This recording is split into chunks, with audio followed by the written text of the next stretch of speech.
வாழ்க்கைக்கான வார்த்தை என்ற இந்த வலை ஒளிபரப்பிற்கு உங்களை வரவேற்கிறோம்.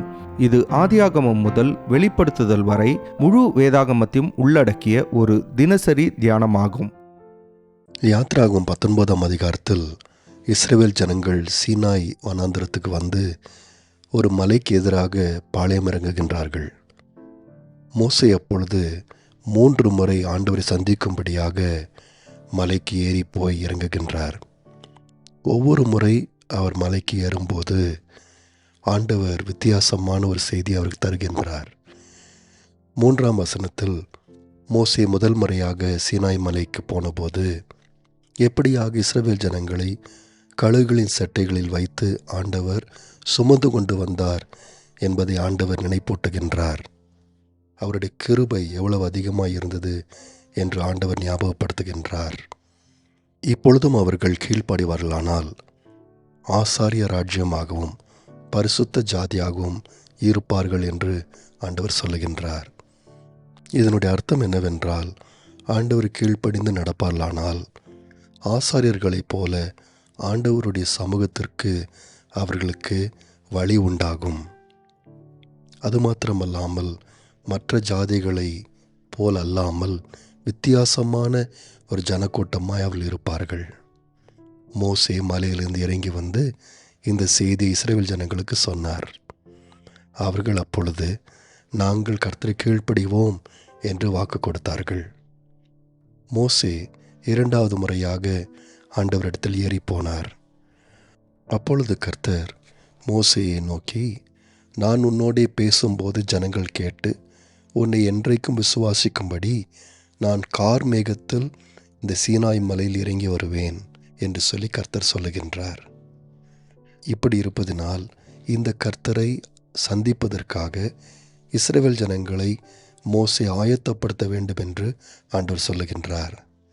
இந்த மிக விசேஷமான அனுபவத்திற்கு இஸ்ரவேல் ஜனங்களை எப்படி ஆயத்தப்படுத்த வேண்டும்? முதலாவதாக அவர்கள் தங்கள் வஸ்திரங்களை தோய்த்து 3ஆம் நாளிலே கர்த்தருக்குன்பாய் வந்து நிற்க வேண்டும். சுத்திகரிக்கப்பட்ட வஸ்திரங்கள் தேவனுக்குன்பாக ஜனங்கள் தங்களை சுத்திகரிப்பதற்கு அடையாளமாயிருக்கின்றது. அது மாத்திரமல்லாமல் சீனாய் மலை எல்லை எங்கிலும் இஸ்ரவேல் ஜனங்கள் மலையின் பக்கத்தில் வர முடியாதபடிக்கு ஆண்டவர் தடைகளையும் எல்லைகளையும் போட சொன்னார்.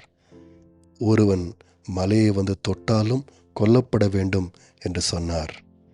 இந்த கட்டளைகள் மூலமாக ஆண்டவர் எவ்வளவு பரிசுத்தமாக இருக்கிறார் என்பதையும், இஸ்ரவேல் ஜனங்கள் எவ்வளவு கிருபை பெற்ற ஸ்லாக்கியம் பெற்ற மக்களாக இருந்தாலும் ஆண்டவருக்கு முன்பாக அவர்கள் இன்னமும் தகுதியற்றவர்களாக இருக்கிறார்கள் என்பதை அவர்களுக்கு உணர்த்தினது.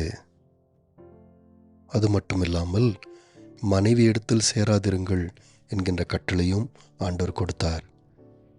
இப்படி ஆண்டவர் சொன்னபடியினாலே ஆண்டவர் கொடுத்த நல்ல ஈவாகிய பாலியல் உறவு தவறானது என்று ஆண்டவர் இங்கே சொல்லவில்லை. மாறாக அவரை சந்திக்கும்போது அவருடைய வார்த்தைகளை கேட்பதற்கு தேவ ஜனங்கள் தங்களுடைய இருதயத்தின் முழு எண்ணத்தையும் ஆண்டவருக்கு தர வேண்டும் என்பதுதான் இதனுடைய அர்த்தமாயிருக்கின்றது. மோசே இப்படியாக ஜனங்களை ஆயத்தப்படுத்தின போது 3ஆம் நாள் வெடியற் காலத்தில் இடிமுழக்கங்களும் மின்னல்களும் மலையின் மேல் கார்மேகமும் பலத்த எக்காள சத்தமும் உண்டாயிற்று. கர்த்தர் சீனாய் மலையின் மேல் அக்கினியில் இறங்கினபடியினால் அது முழுவதும் புகைக்காடாயிருந்தது. அந்த புகை சூளையின் புகையைப் போல எழும்பிற்று. மலை முழுவதும் அதிர்ந்தது. தேவனுடைய படைப்பே தேவனுடைய வரவை தாங்கிக் கொள்ள முடியாமல் போனது. இப்படி மலை முழுவதும் மிகவும் அதிர்ந்தபோது எக்காள சத்தம் வர வர மிகவும் பலமாய் தொனித்தது. அப்பொழுது ஆண்டவர் மோசேயோடு பேசுகின்ற சத்தம் கேட்டது. மோசே 3வது முறையாக சீனாய் மலைக்கு ஏறி போனார். அப்பொழுது ஆண்டவர் ஒரு எச்சரிப்பை தான் கொடுத்தார். கீழே உடனடியாக மோசே இறங்கி போய் ஜனங்கள் எச்சரிக்க வேண்டும் என்று சொன்னார். ஆண்டவரை காணும்படியாக ஒருவராகிலும் தடையை மீறி வரக்கூடாது. ஆண்டவரை நெருங்கி வந்து பார்த்து விடலாம் என்று சொல்லி ஒருவரும் விளையாட்டுத்தனமாக இருந்துவிடக்கூடாது என்று ஆண்டவர் சொல்லி அனுப்புகின்றார். ஜனங்கள் அப்படி நெருங்கி வந்தால் அவர்கள் மரித்து போவார்கள். இப்பொழுதும் இஸ்ரவேல் ஜனங்கள் ஏதோ ஒரு விதத்திலே ஆண்டவரை சந்திக்க அவர்கள் தகுதி அடைந்து விட்டார்கள் என்று தவறாக நினைத்துவிடக்கூடாது.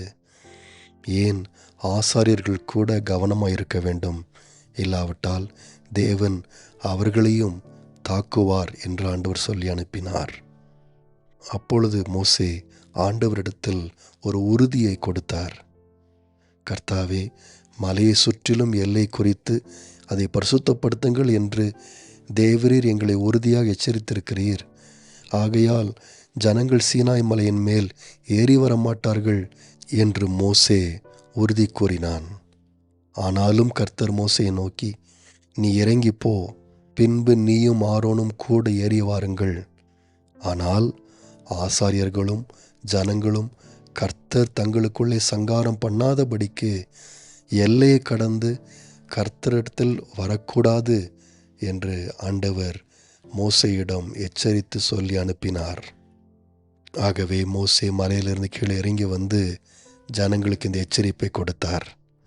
நண்பர்களே, இந்த முழு அதிகாரத்திலும் ஒரே ஒரு காரியம் மாத்திரம்தான் முக்கியப்படுத்தப்படுகின்றது. தேவன் பரிசுத்தராயிருக்கிறார். அவரை ஒருவரும் சாதாரணமாக எடுத்துக்கொள்ள முடியாது. இஸ்ரவேல் ஜனங்கள் ஆண்டவரால் தெரிந்து கொள்ளப்பட்ட, சுமந்து கொண்டு வரப்பட்ட அவருடைய பொக்கிஷமாக இருக்கின்ற மக்கள்தான். இப்பொழுதும் தங்களுடைய வஸ்திரங்களை துவைத்து 3 நாள் ஆயத்தப்படுத்தி அவர்கள் நின்று கொண்டிருக்கிறார்கள். ஆனாலும் அவர்கள் ஆண்டவருடைய பரிசுத்தத்துக்கு முன்பதாக தகுதியற்றவர்களாக இருக்கிறார்கள்.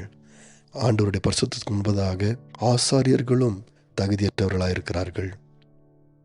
ஆகவே ஆண்டவர்களுக்கு கொடுத்த கிருபையான ஸ்தானத்தை அவர்கள் சாதாரணமாக எடுத்துக்கொண்டு ஆண்டவரையும் சாதாரணமாக எடுத்துக்கொள்ள முடியாது.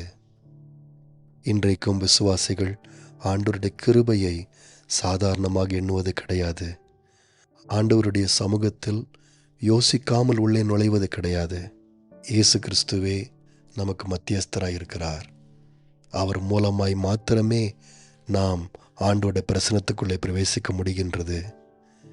ஆகவே நம்மை சுத்திகரிக்கக்கூடிய பரிசுத்தமான இயேசுவின் இரத்தத்தை நாம் இன்றைக்கும் சாதாரணமாக எண்ண முடியாது. அது நமக்கு தேவை.